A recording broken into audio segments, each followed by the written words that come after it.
Auriukas nemušė babajų, nors kieme virė drama kaip lava.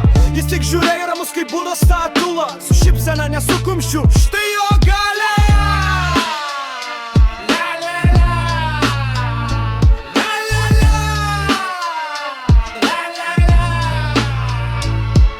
Babai atėjo, triukšmas dūmai, viena su šalmuku, kita su rūmais, bet Auriukas stovėjo, nejudėjo ne kiek, jo žvilgsnis kaip laseris, o širdis kaip medus.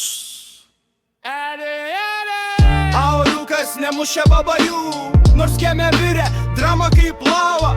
Jis tik žiūrėjo ramus kaip būdo statula, su šypsena nesu kumščiu, štai jo galia.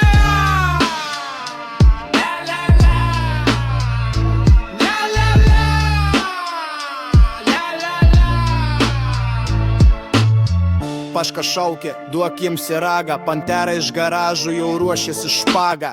Bet Auriukas tik mostelėjo ranką, čia ne ringas, čia kiemas, čia taika. Audrius filmuoja, Vladikas komentuoja, tikas hujikas, freestyle kuria.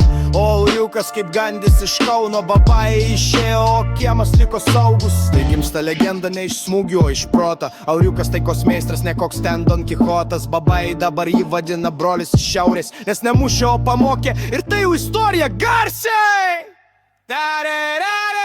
Auriukas nemušė babajų, nors kieme